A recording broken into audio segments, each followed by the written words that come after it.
Hi, I'm so excited to welcome you back to the Coffee Man Podcast Season 2. I'm your host, Sasha Šestić, coffee entrepreneur, World Barista Champion, and also the coach of 5 WBC finalists, including the first female WBC champion, Agnieszka Rojewska, and also just recently, the first African WBC finalist, Martin Shabaya. In this season, I've sat down with extraordinary guests to talk everything coffee competitions. You will learn from my experiences and the mistakes as we share the valuable lessons we've learned on the way towards the world stage. If you've ever been intrigued by what happens before the world stage, where to start and how to get there, you are in the right place. So wherever you are in the world, sit back with a cup of coffee, drive carefully, or even take us with you on your end run and enjoy conversation with us. Once again, welcome. Cool. So now that you've made this Yuji the most tastiest espresso that at least I've had and a lot of us had. And competition is not on just yet. It's delayed. We don't know whether it's going to be in 6 months or 12 months or whenever it's going to be. Your routine is complete. We're super satisfied with your routine. It's something that you wanted to present to Australia. But there's no competition. And then a few months later, we kind of learned, hey, that there might be competition happening. So I remember we had a chat and said, well, Kelly, think about if this is what you want to do, or you actually want to do something else. And the reason I've asked you that, because I thought you wanted to, because in the meantime you started really falling in love with the species. You started doing a lot of research about different species and all of these different things. So I remember when we started having a chat and I asked you, hey, is there anything else you wanted to do? Yeah, what did you think at that time? Yeah, it was immediate, we've talked about this. We know what the next thing is, and we've got Liberica for milk, and we've high-fived, and it was cool. Let's start having some conversations. So I had some conversations with some people, and you did, and we ended up connecting with Elvin from Cloudcatcher in Malaysia, and also Jason Liu at My Liberica, and we've had these awesome first chats because. Jason sent us some coffees. I mean, we already kind of knew what direction we wanted to go. So let's sort of see that base standard and then see what we've got to work with. Yeah. And these coffees, they were challenging. They were very challenging. They were challenging. I remember. I mean, what was interesting is when you open up your mind, no matter how challenging it was, when you believe in it, you'll find a way. I do know, talking back about Elvin or Cloudcatcher, when I visited Elvin back in 2016, he gave me Liberica seeds or Liberica beans, and I brought this coffee back to Australia. I'm thinking Liberica, I'm too busy, I'm too traveling, so I never ended up roasting that coffee, never ended up tasting it, because perception of Liberica by everyone was this is really bad, and I was part of that as well, kinda. But then the work you started doing with, obviously with Yuji and the development that's happened, inspired me to go, we should try Liberica. And then you said, yeah, let's do it. When we tasted it for the first time together, in our lab, it was not very tasty, but Sam was there with us. He's just looked at us and gone, you're not going to make this work. What are you doing? What are you doing? yeah, this makes no sense. This is bad.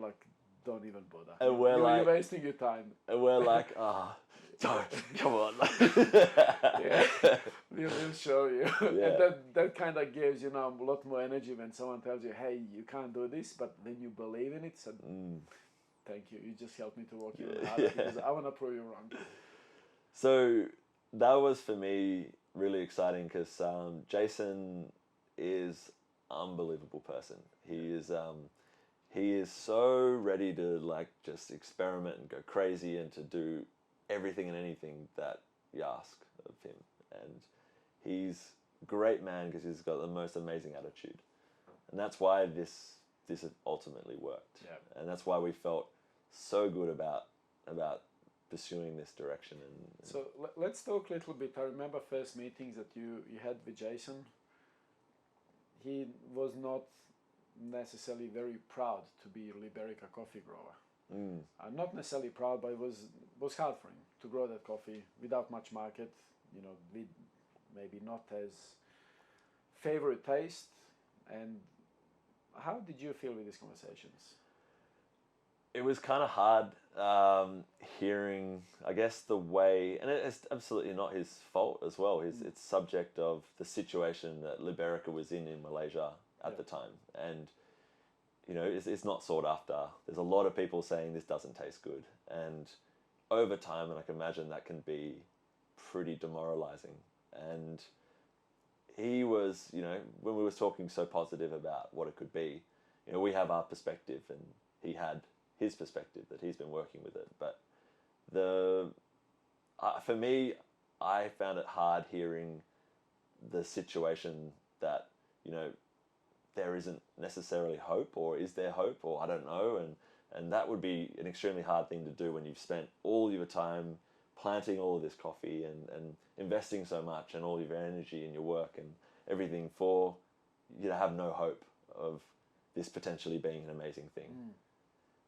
And we could see that it could be. Like, there were some serious positives there.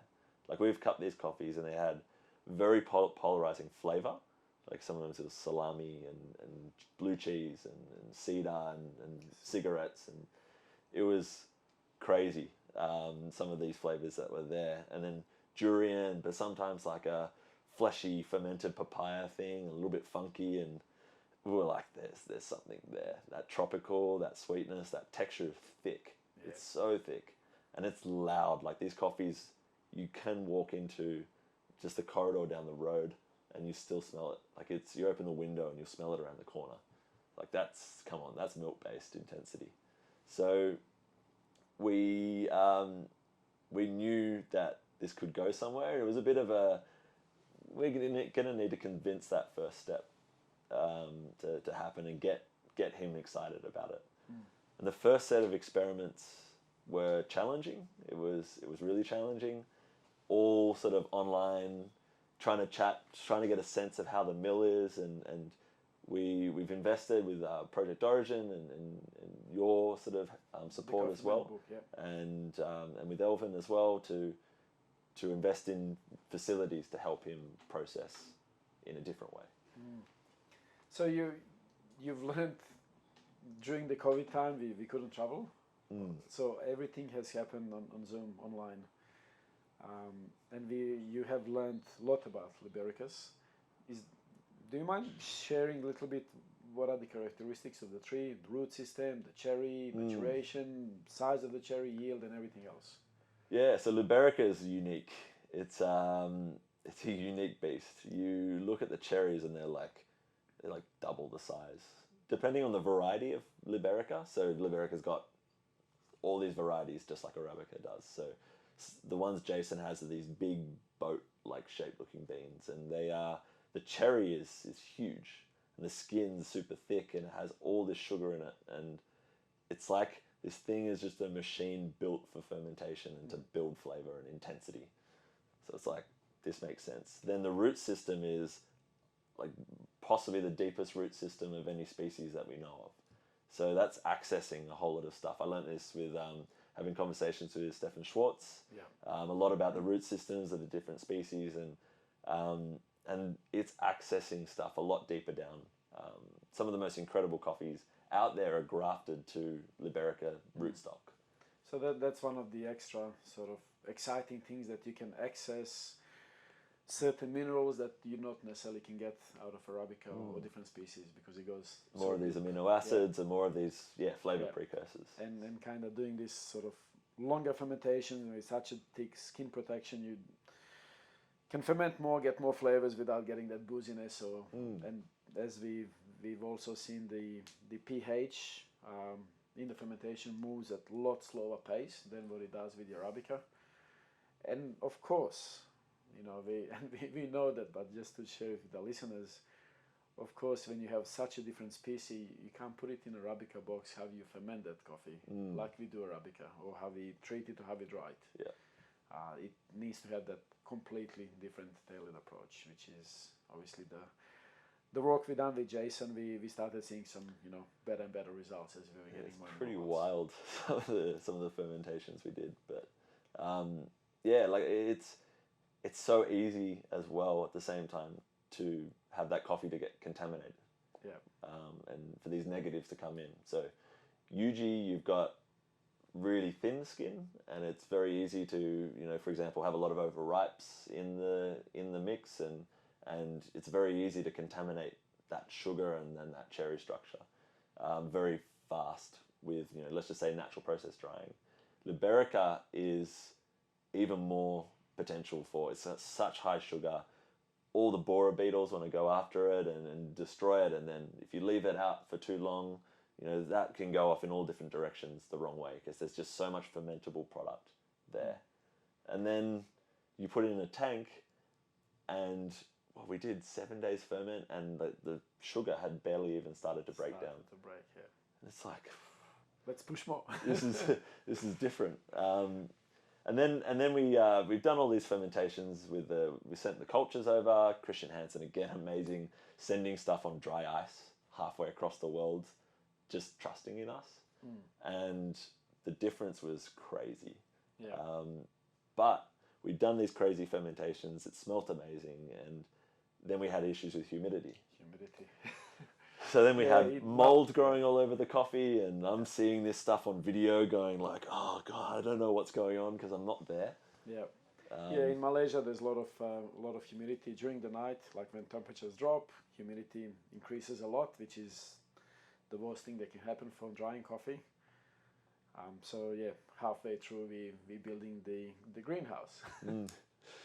So then the greenhouses, we've done all the plans and gone, okay, this is what it needs, and it needs this, and it needs that, and then they've laid the foundation, and then the entire country goes into lockdown.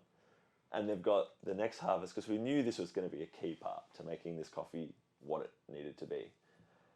And then builders aren't doing anything. They don't necessarily have pickers available because everyone's in lockdown, and the harvest is coming up. The harvest is coming when it's coming.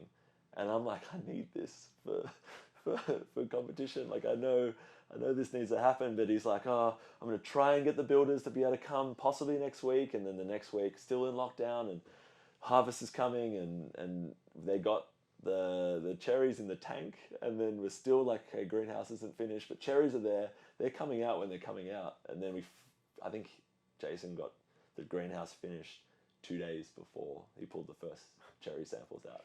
Thank God it was long fermentations, but yeah, so got it done last minute, and then we're like, okay, now the strategy for inside the drying house while he's pulling tanks out, and we're just on video, and he's doing moisture, and it's just chaotic.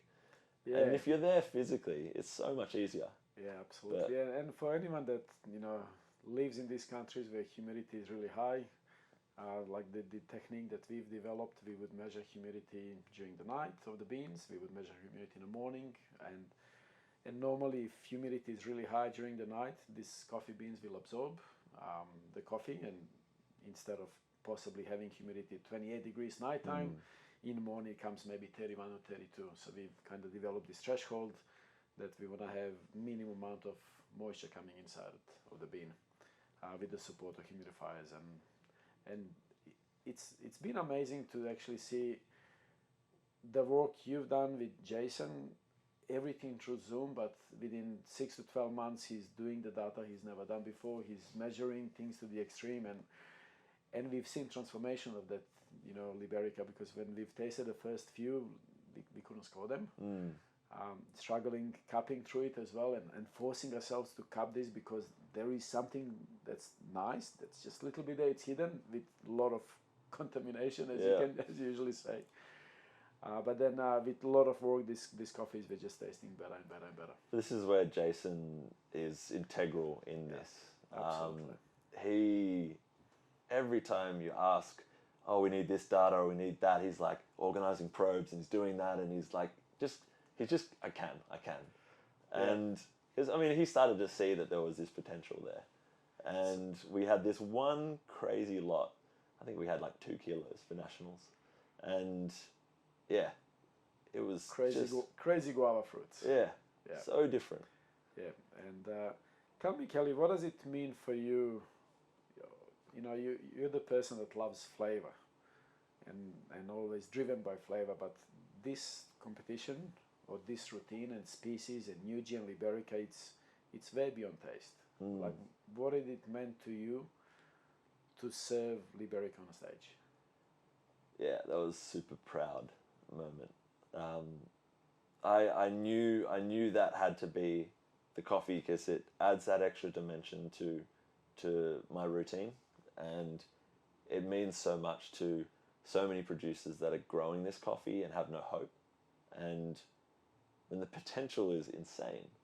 And for me, like, yes, you can make all these coffees taste great, but stopping people pulling trees out of the ground that could be amazing for me is just like that's catastrophic, and we lose that variety, and we lose that that interest in what we do in coffee, and people's livelihoods is definitely one thing.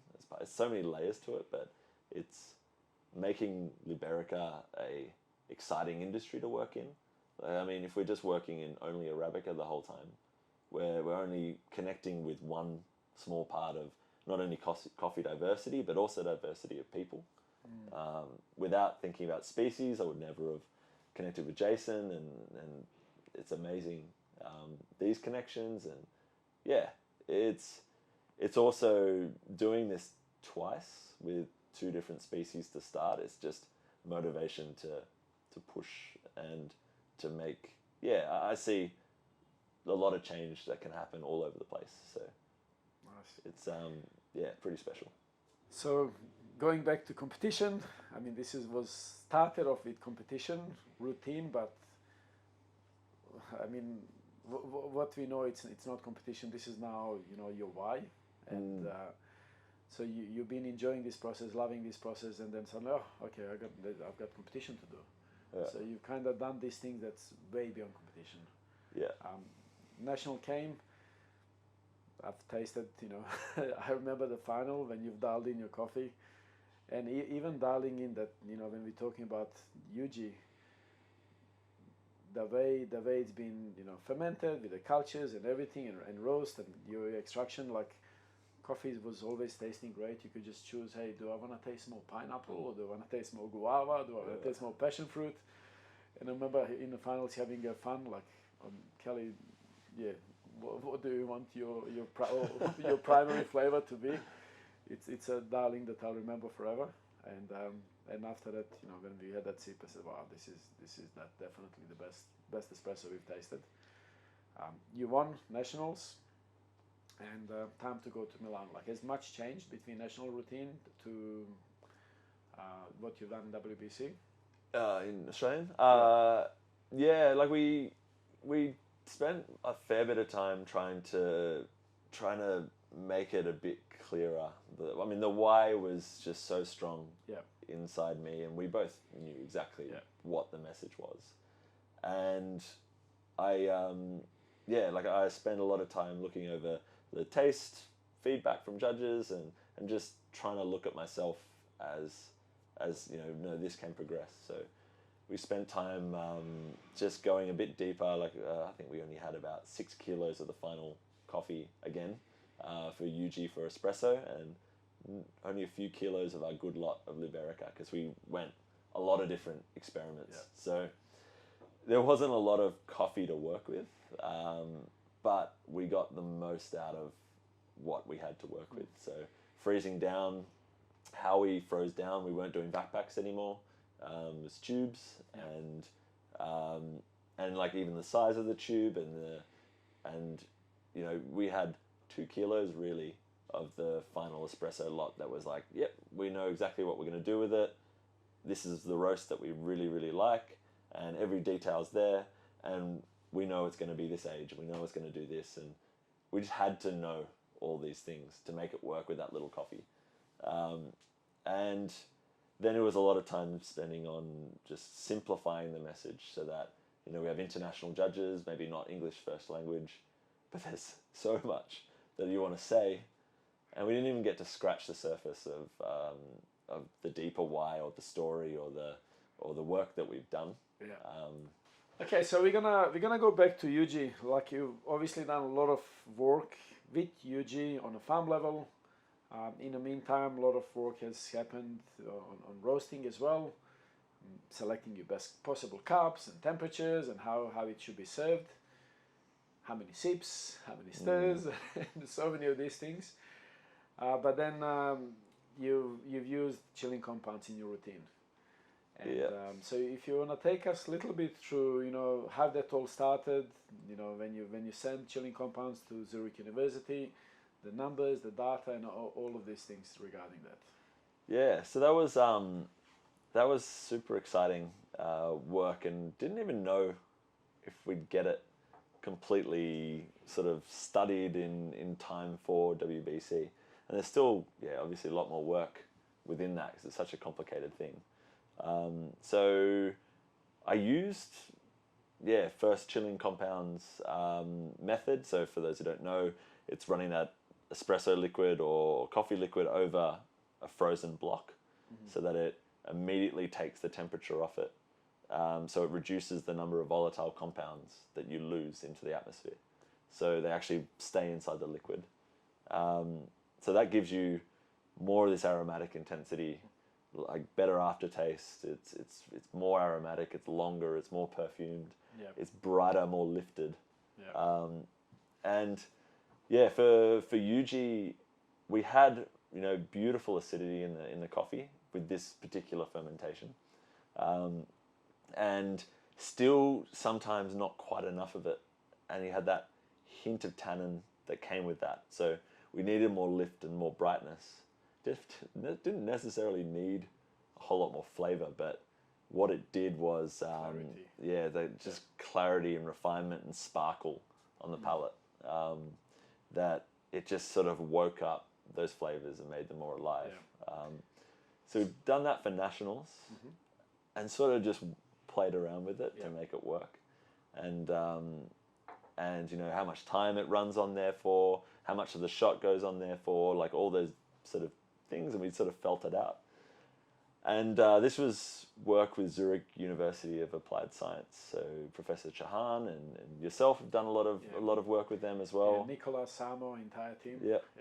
And also like San Remo have been involved in this. And this is a big project, and it's an incredible group of people that I was very, very lucky to find myself in contact with.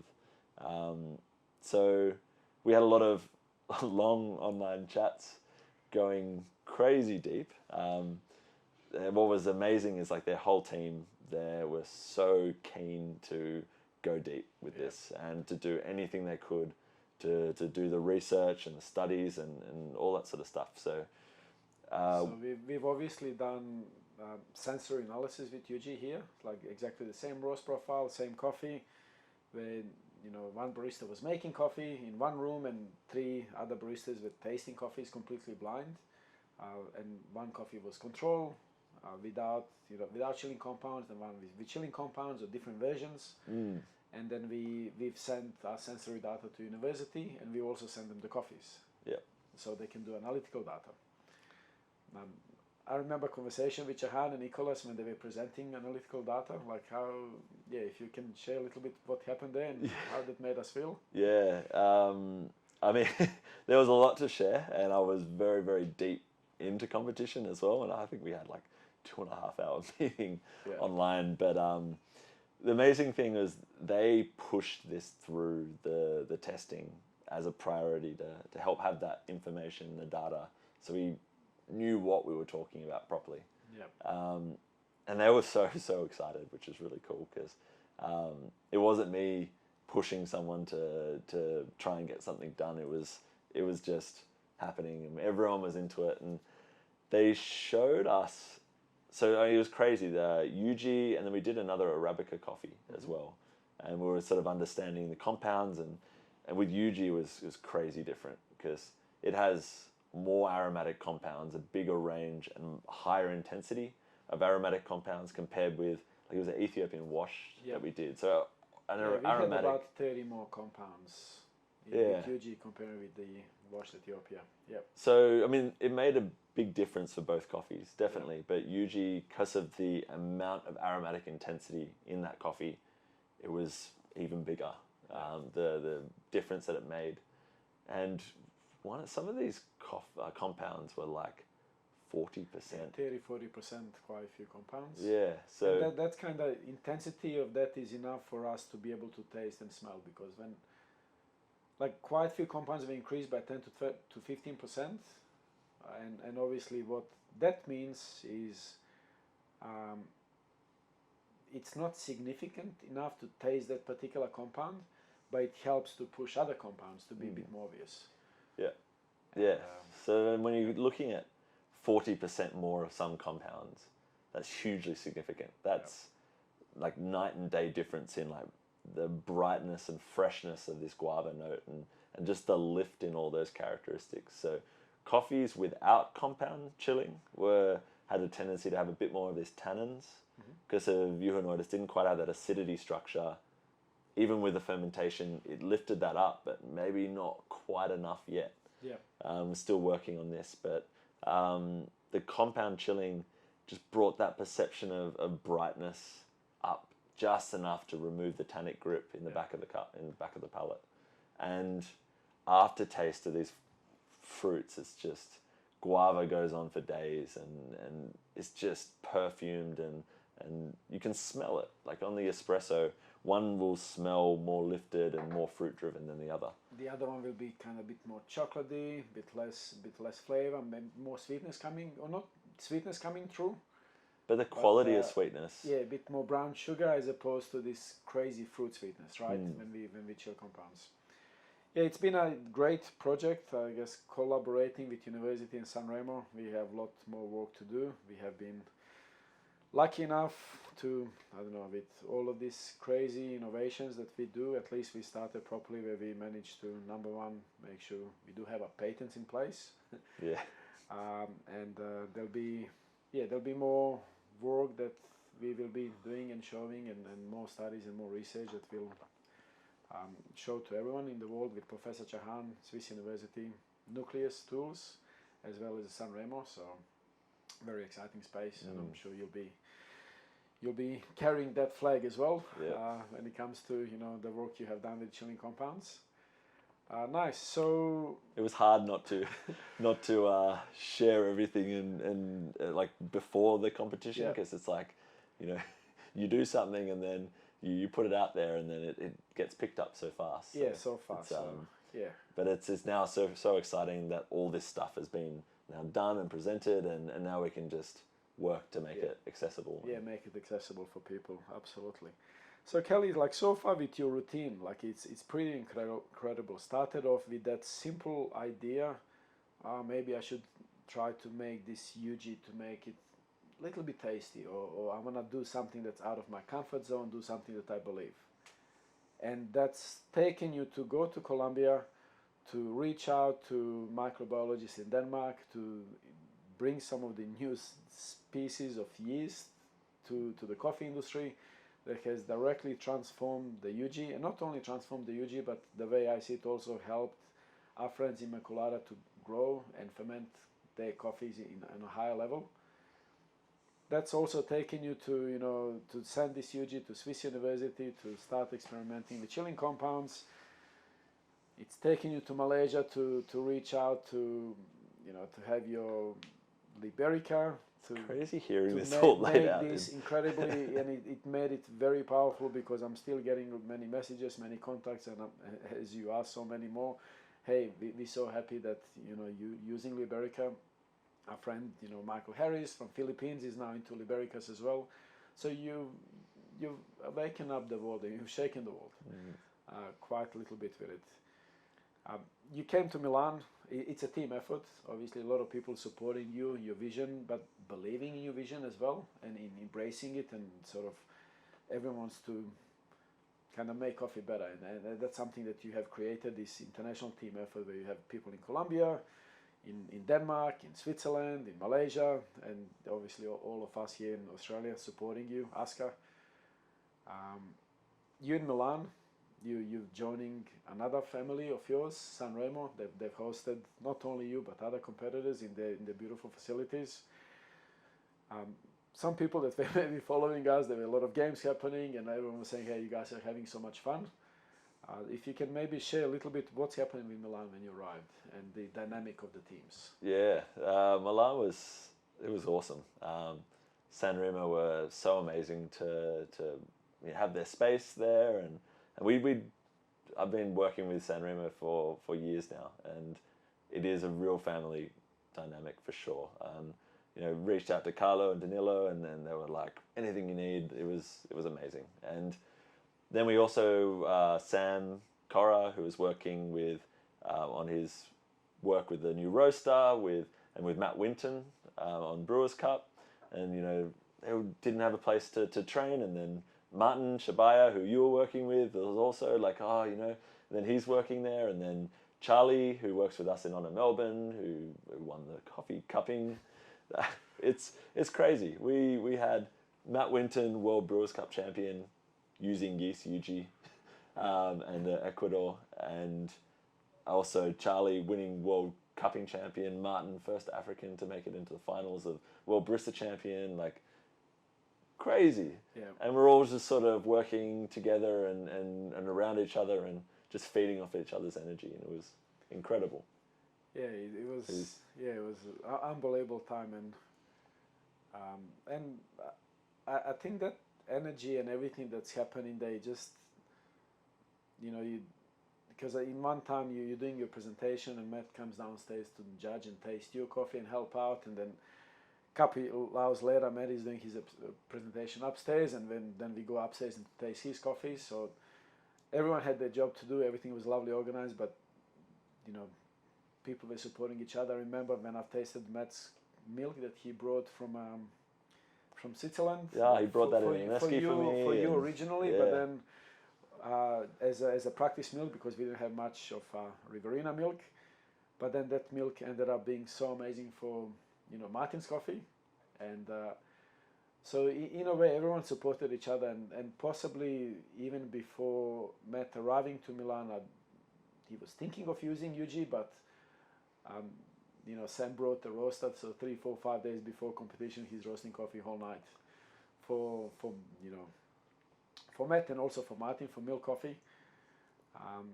So yeah, I think I'm gonna remember that that like camp that we had for forever, and it's just been amazing. And obviously Matt's tasting my espresso, going, but when I worked with this coffee, I got this and this, and I'm seeing that in here, and it's just this crazy. Yeah, it was great times. Tom Balrain as well, helping in every way that he can, being awesome. So yeah, after 5-6 days of preparation in our Sanremo camp, which we're very thankful, first round felt comfortable, delivered your message, enjoyed it. Made to the semis. In semis, finals, like progress with the coffees a little bit more. Dialing sessions was fairly easy. Yeah, I was on first that day, so we only did 25 minutes out of the hour in dial-in, because I was like, I don't have time between my dial-in and my run-through. Yeah. So it was just like, all right, cool, run a few shots, yep, all good, tasting good, let's get off. And people were like, are you okay, sort of things. And we're just like, we need to get ready for run through, so we're just like running and putting things on trolleys, and I think that was my adrenaline rush. And being first can be difficult when you have that short amount of time, and I've been there before, and I knew for me to make it through to finals, like there's incredible competitors there, incredible coffees around, but it was like I'm turning this into positive, and that for me was like my big challenge of like lift and make it through and everything. So I think I put a huge amount of my mental effort into that semi-finals, and that was my best routine of the competition. Yeah. And it's kind of the thing that Sash puts a lot of pressure on me to change all these things and everything, and I'm like, it's a thing that kind of it brings out of me to lift to another level, and I always sort of tend to do my best performances when I'm under a lot of pressure. Yeah. And the finals, I was so relaxed, and I definitely think too relaxed. And it was still that easy diet. We didn't change our recipe Yep. the whole competition. Yep. And it was just like, yep, cool, tasting great, happy, feeding it to some other people as well. Yep, we're all just happy with everything. And so we didn't really need to go too deep there. But then, I don't know, I just had a different feeling about the competition and the final day. And I guess I didn't come into terms with it until after the competition. Like I was on stage and I was prepping, and it was just sort of, oh yeah, we're just doing this again. And it wasn't a nervous energy. It wasn't any of this sort of stuff. I just sort of wasn't necessarily like thinking about competition. And it wasn't about, I need to win competition. I didn't realize this until after. But I was doing things in, my setup that I wouldn't maybe or normally do. I'm usually a bit more dialed in and focused to what I was doing. And then I knocked the chilling compounds into the cup and almost knocked my espresso all over the place. So how did you feel when that happened? 4 or 5 minutes down in the routine, like you've done hundreds and hundreds and hundreds of routines. You've never knocked the cup of the chilling compounds in the front. You almost lost the entire espresso. The espresso was leaning. I had these little holders for the compounds to come off onto, so they wouldn't fall over. And this knocked into the cup, and the cup fell backwards, and the cup was leaning. And I had hand on the tray, and one finger underneath the cup while trying to get, which was holding the cup up. So if I move this finger, the cup's gone, and espresso's all over the floor. So I'm just got the compound up and got it up, the cup upright, wiped it off and sort of recovered. But it was this, oh, okay. And heart was beating like crazy, and then recovered. And sort of fought through the rest of the routine a bit. And it wasn't that, it wasn't about the routine anymore. I remember I got to the final sentence, or my finishing remarks, and I knew by then deep down that it wasn't about the competition anymore. It was about the work. And I always generally finish on time, and I'm always, controlled or whatever, but I kind of think I emotionally lost myself because I cared more about what I was talking about with the Liberica and the c.eugenioides and the work and all these amazing people that we've worked with than about that 15 minutes. And I didn't know where I was at. And I remember thinking in my head, I actually don't care at all what that time is or what happens. I'm just going to say this exactly how I feel and bring that out. Yeah. Afterwards, I went over time, and there were a few little mistakes throughout the routine, and you get through the finals of Worlds, and little mistakes are the difference between places. Cost a lot, yeah. So it cost a lot, definitely, in points, a few little mistakes, and unfortunately, it didn't work out. But in the debrief with the judges, hearing, I guess, some of what they were saying about, the routine and what they tasted and all that sort of stuff, I realized, and that it didn't quite work out on the day sort of thing, I realized immediately that I wasn't in it to win this. And, winning this wasn't asking for necessarily the work that I did. And if I do everything that I can to make that work succeed or make impact, it doesn't necessarily align with the things that I would do to win a competition. And I then realized there's two different paths. Competition is amazing. It helped me find this, but I knew that competition wasn't my master anymore, I guess. It wasn't my thing that I was shooting for. And it was just this real surreal, strange feeling to go, I've been working at competition for 10 years and I want to be WBC champion and everything. And it would be great. Absolutely would be great. But at the same time, it was like, it's all about this.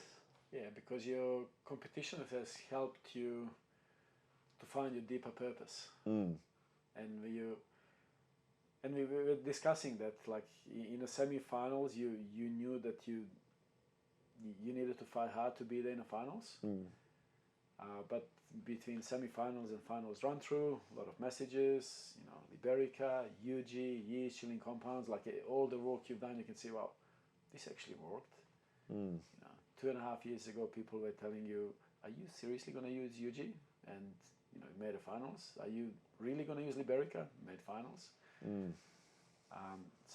But I'm going to say it again, like the first, 5-6 minutes of your routine, and I'd encourage people to watch it again.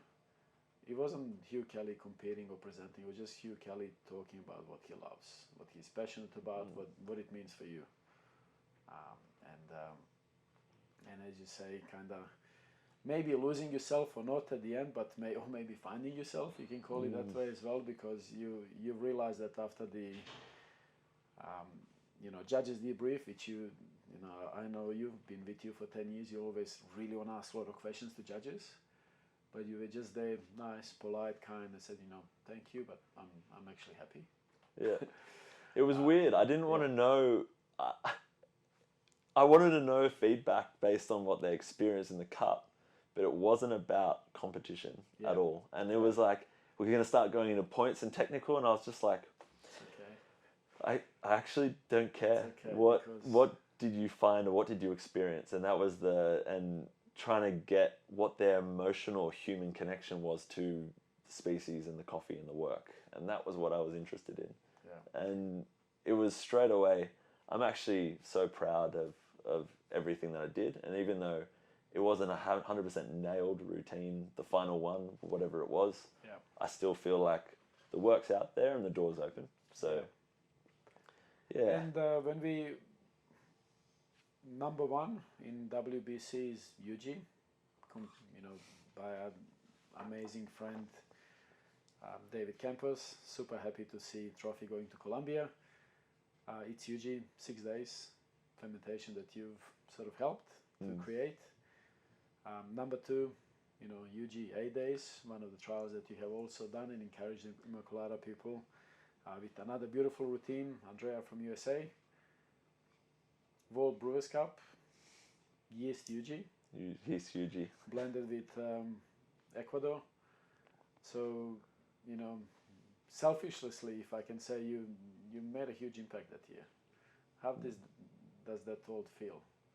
Having your people that you competed with or against, and together in the room, like with the mat, and helping them achieve, in a way, like playing a small part to achieve their goals and their dreams.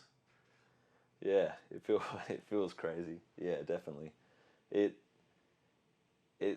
was very settling to go, I'm at peace with competition and with all these sorts of things, and to look past that, to go like, now look at this stir that it's making, and what excites me most is that it's only stage one. Like, this is like what we could do, working on this stuff with competition in mind as the goal, but now with a different goal and different direction, it actually opens everything up so much more. So what's next for Hugh Kelly? You finished with competitions. Competitions have helped you to find your deep purpose, your why. You're excited about your next chapter, next 3 or 4 or 5 years. What's next for you? What do you want to do now? I want to make broader impact with this work. I want people to taste a lot more variety of coffee that tastes excellent. That's one big part. So, for example, the cultures. Part of this, we had cultures sent on dry ice to Kenya, to Nicaragua, to Malaysia, to El Salvador, like all these places. And we did small quantities and did all these trials, and it's actually like this Nicaraguan Maragahipe Maricatura that I tasted. It's the best Nicaraguan I've ever tasted. And the Kenyan, first try, it's the best Kenyan I've ever tasted. Yeah. And these are coffees that aren't necessarily super top, but it brings the absolute best out of them. And there's so much more that can be done in that space. And there's so many more new species that we can discover, and like I'm sure you're gonna share in the future. I know there's quite a few new ones that you've been working on as well. But if there is in 10 years' time, if I see a variety of different species being served on cafe menus, and I see, these cultures making, filter coffees that don't taste like cocoa nibs and acetic acid, and you're getting espressos with huge flavor but clarity and texture, like that's gonna be for me legacy. So I know. Absolutely. I mean, I'm very thankful. Like as you know, we've started El Arbol in Nicaragua in 2016. We've tasted these coffees at the beginning. A lot of work, a lot of passion, a lot of drive. But the best, which is the coffee that we're drinking now, actually this time, the best Nicaraguan coffee I had is that Maracatura that's been very well looked after by the team with the yeast, and it's just incredible. And that's the coffee that's growing at 1,000 meter altitude. So there's a lot more to be discovered with combination of yeast and the species. So very very excited for you that every time when you talk about these things, you always light up. You light up, you smile, and you just get this crazy energy that you transform that energy to me as well, and kind of makes me think, okay, well, what else can we do? So, is there for last couple questions or last two comments? I'd love you to share for people that are looking to get into barista competitions. They're just starting. Is there anything that you can give them piece of advice or recommend? Yeah, for me, like trying to progress through competitions and trying to improve. I mean, the most important thing you can do is pay attention to yourself and what you can do. Like what results, what do they mean? It's always a reflection of what's happening inside. So any outcome that happens, good or bad, it is because of how you process things, how you think. Yeah. And until you connect with your intuition, what actually makes your heart beat faster, like you actually true and centered and in a good place. Like doesn't matter what you do, it's 100% why you do it. Yeah, as you mentioned, it's important when you're getting a feedback from judges, people, friends. Yeah, look at yourself. It's always to say, this is what happened and this is why. It was very humid day today, so that's why coffee didn't run well. What can we do to control that? But also for senior competitions, people that have been competing for 4, 5, or 6 years, and even though you finished number 3 in the world, it's a huge achievement. But you came back from Milan like you won, because you're not carrying anything inside with you. So people that have been competing for quite a few years and they have not got that satisfaction, or maybe that why that you got. Is there anything you can maybe share to recommend for them, what to do, how to change? It's again that understanding and connection to what your purpose is, or what interests you. It's not about what you think someone else is going to be interested in.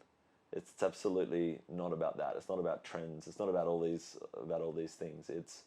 It's what do you personally connect with, whether it's a coffee or a producer or an idea. If it doesn't make you excited and it doesn't give you energy, then you're going to be pushing at something. It's like pushing something uphill. It makes it all so much harder.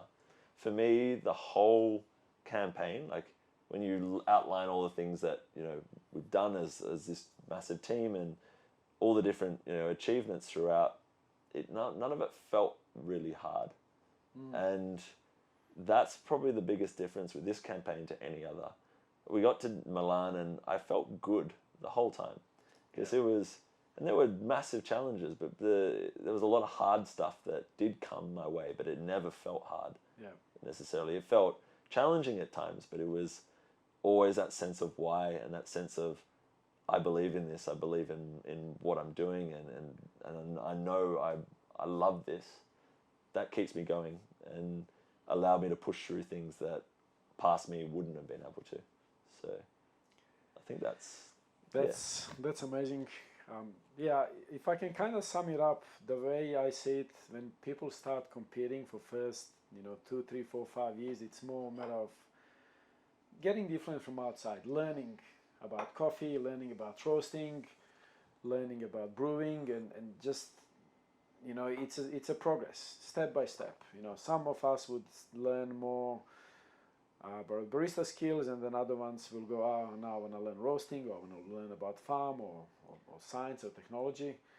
But once you're stable with all of these learnings, like for I guess for these experienced baristas, it's actually not about what's around you. It's about digging deep and what's inside of you, and then because competition just becomes a platform that helps you to find yourself, to find your real purpose or your true purpose. And once you find that, as you mentioned, it's if you work hard, it's not hard.